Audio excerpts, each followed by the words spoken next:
Vesmír je fascinujúce miesto, ktorého pozorovanie má veľmi dlhú históriu a tá siaha tisícky rokov do minulosti.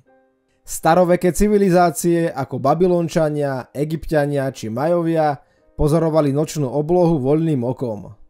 Vytvárali prvé hviezdne mapy, kalendáre a mýty založené na pohybe hviezd a planét. No vesmír je väčšinou temný, a to metaforicky, ale aj doslova. Takže vitajte pri prvej časti desivých faktov o vesmíre.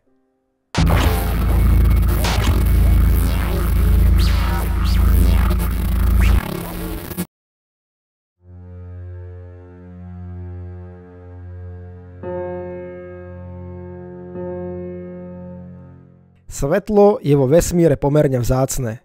Väčšinu vesmíru tvorí prázdnota, kde nie sú žiadne hviezdy alebo iné zdroje svetla. Svetlo zo vzdialených hviezd a galaxií často nedosiahne každé miesto vo vesmíre, pretože sa rozptýľuje alebo absorbuje. Všetky atómy a svetlo vo vesmíre tvoria spolu menej ako 5% celkového obsahu vesmíru. Zvyšok tvorí tmavá hmota a tmavá energia, ktoré sú neviditeľné, ale dominujú štruktúre a vývoju vesmíru.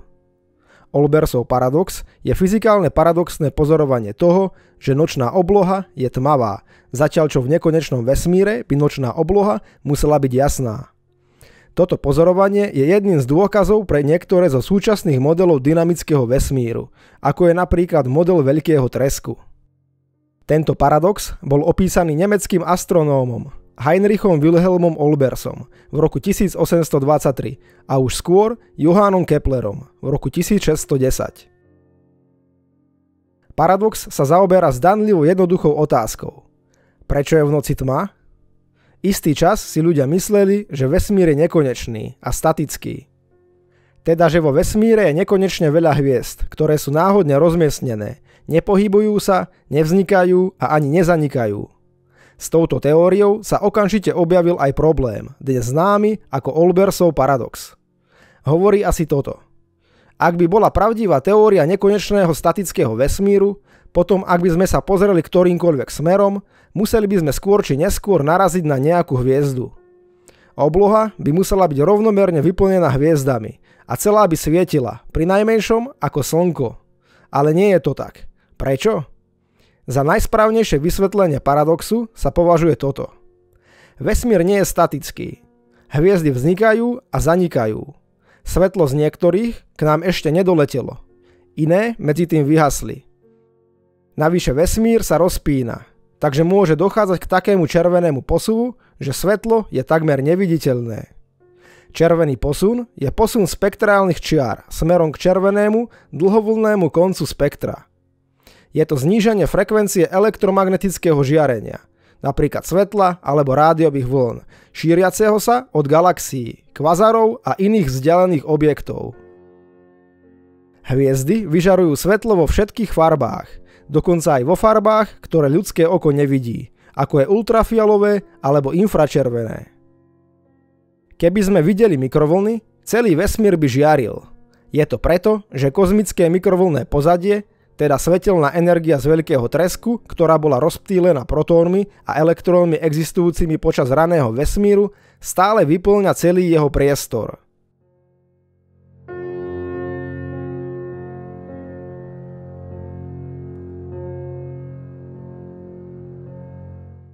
Ďalším dôvodom, prečo sa medzihviezdny a medziplanetárny priestor javí ako tmavý, je to, že priestor je takmer dokonale vákuum. Pripomeňme si, že zemská obloha je modrá, pretože molekuly, ktoré tvoria atmosféru vrátane dusíka a kyslíka, rozptýľujú veľa modrých a fialových vlnových dĺžok viditeľného svetla zo slnka do všetkých smerov, vrátane našich očí.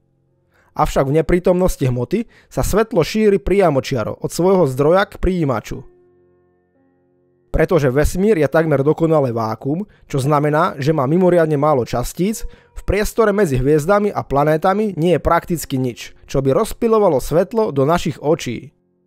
A keď sa do očí nedostane žiadne svetlo, vidia čierno.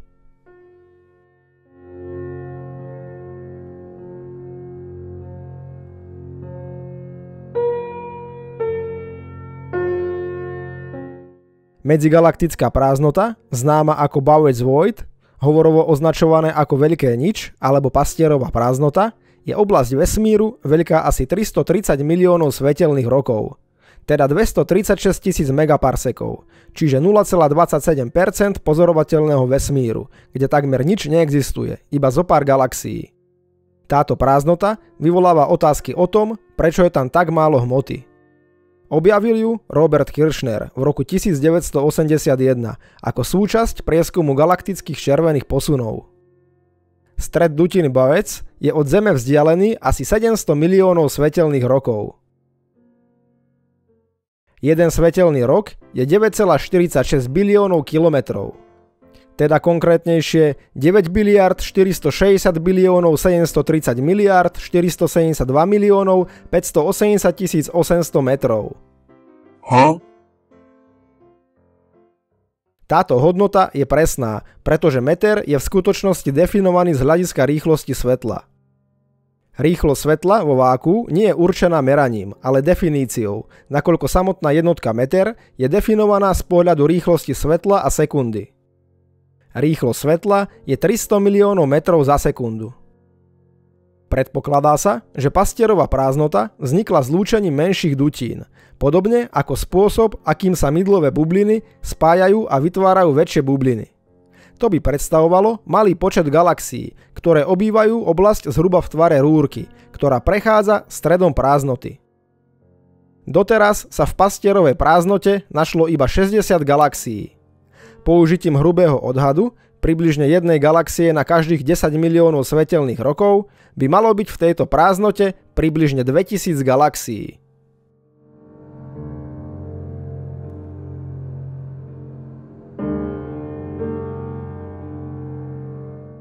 Gamma záblesky, ktoré sú výsledkom explózie masívnych hviezd alebo zrážok neutrónových hviezd, sú najenergetickejšie výbuchy vo vesmíre.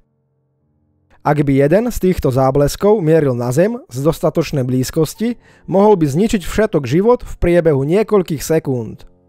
Záblesky gamma žiarenia patria medzi najintenzívnejšie deje vo vesmíre.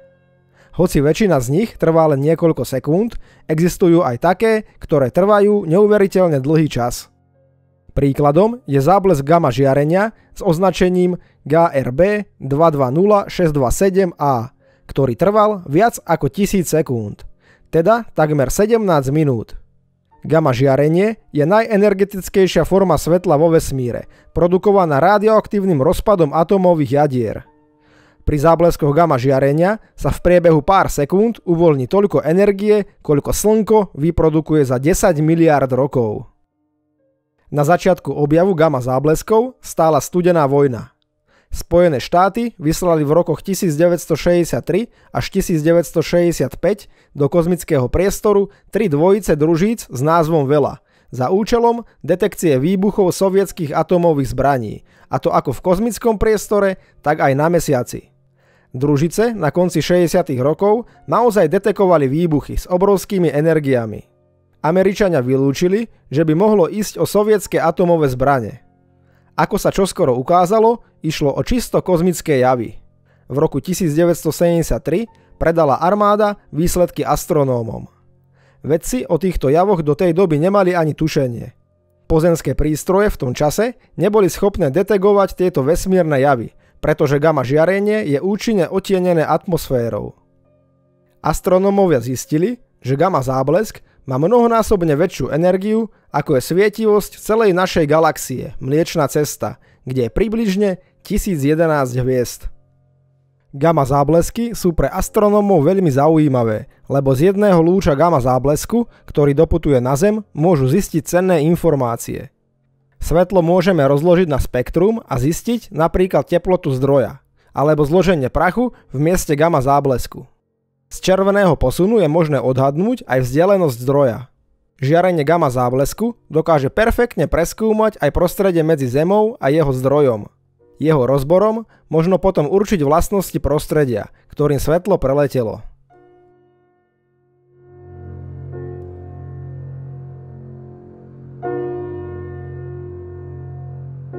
Temná hmota je hypotetická forma hmoty, ktorá tvorí približne 27% vesmíru. Jej existencia bola navrhnutá na vysvetlenie rôznych astronomických pozorovaní, ktoré nemožno vysvetliť iba pomocou viditeľnej, teda baryónovej hmoty, ako sú hviezdy, planéty a plyn. Temná hmota nevyžaruje nejaké elektromagnetické žiarenie a preto nemôže byť pozorovaná. O jej existencii vedci vedia len z gravitačných prejavov na žiarivú hmotu. Temná hmota nie je opticky temná, ale priehľadná. O existencii temnej hmoty prvýkrát referoval už v roku 1933 švajčiarsko-americký astronóm Fritz Zwicky, ktorý zistil nezrovnalosti pri štúdiu rotácie galaxií. Ak by neexistovala v galaxiách žiadna iná hmota, okrem pozorovanej, mala by rýchlosť, ktorou obiehajú hviezdy okolo jadra galaxie, zodpovedať Keplerovým zákonom. Z jeho pozorovaní však vyplynulo, že hviezdy od určitej vzdialenosti od stredu galaxie obiehajú omnoho rýchlejšie, než by mali podľa výpočtov. Tento pohyb bol vysvetlený práve temnou hmotou. Podľa posledných meraní je vo vesmíre 23% temnej hmoty, zatiaľ čo známa hmota, ktorá tvorí všetky priamo alebo nepriamo pozorované objekty, tvorí len 4%. Zvyšok vesmíru, teda zhruba 73%, je tvorený temnou energiou. Temná energia je hypotetická forma energie, ktorá tvorí približne 73% vesmíru a je zodpovedná za zrýchlené rozpínanie vesmíru. Ide o jeden z najväčších vedeckých problémov súčasnosti, pretože jej presná povaha zostáva neznáma. A ako bola temná energia objavená? V roku 1998 astronómovia skúmajúci vzdialené supernovy zistili, že sú slabšie, než sa očakávalo. To znamenalo, že vesmír sa rozpína rýchlejšie, než by predpovedali predchádzajúce modely. A toto je rozdiel medzi temnou energiou a temnou hmotou. Temná energia pôsobí ako odpudivá sila na kozmické škály a zrýchľuje rozpínanie vesmíru. Temná hmota pôsobí ako gravitačné lepidlo, ktoré drží galaxie a zhluky pohromade. Temná energia predstavuje jednu z najväčších záhad fyziky a jej pochopenie by mohlo zásadne zmeniť náš pohľad na vesmír a jeho budúcnosť.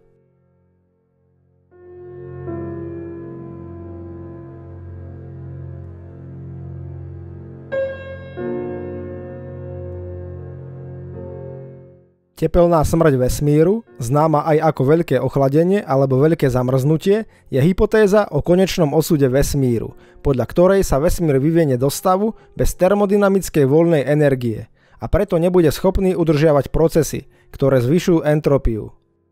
Tepelná smrť neznamená žiadnu konkrétnu absolútnu teplotu. Vyžaduje len, aby sa teplotné rozdiely alebo iné procesy už nemohli využívať na vykonávanie práce.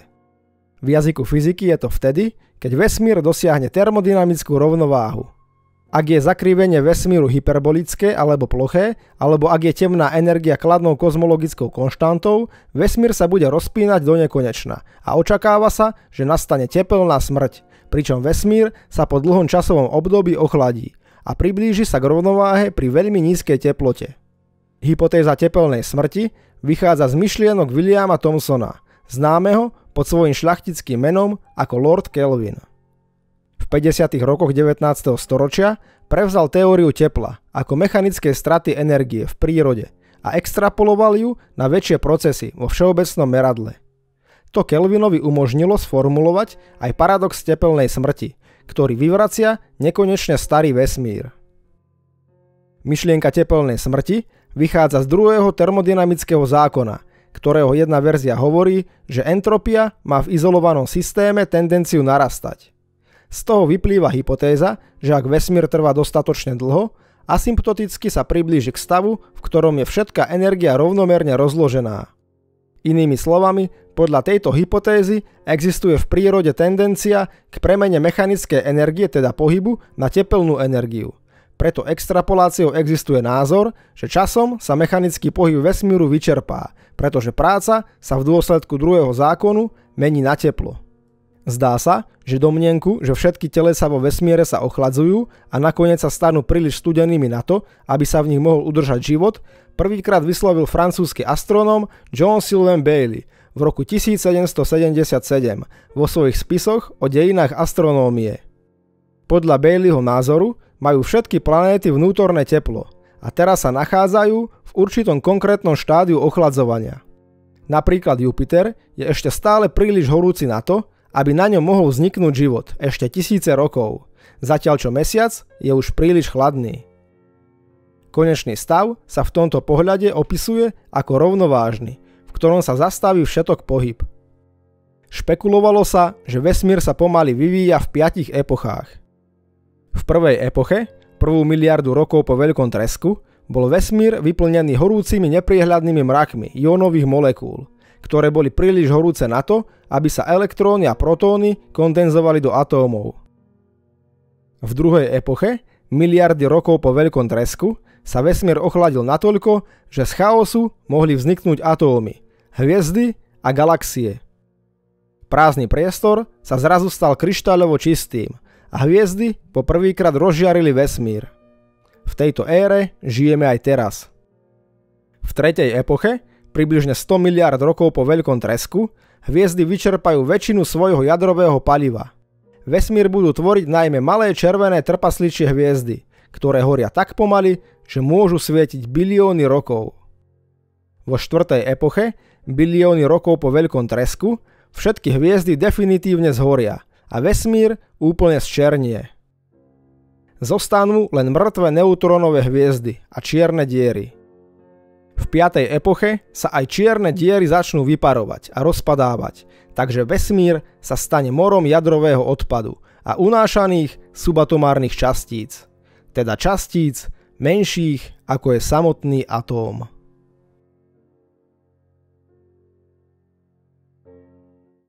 Tak priatelia, a už sme pri konci tohto videa.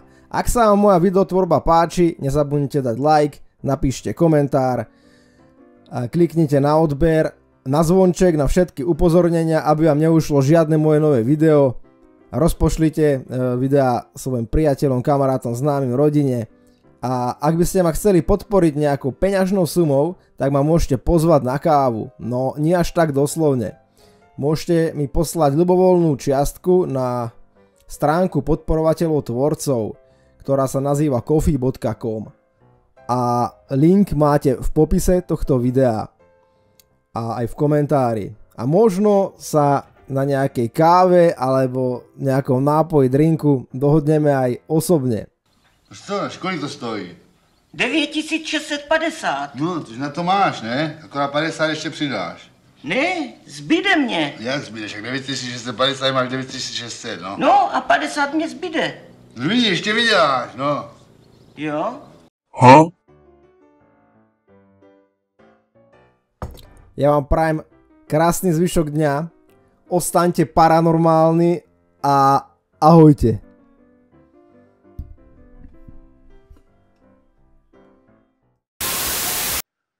Vesmír je fascinujúci...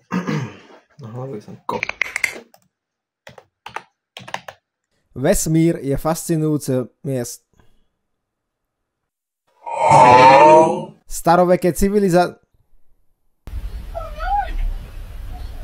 Môžete ma pozvať na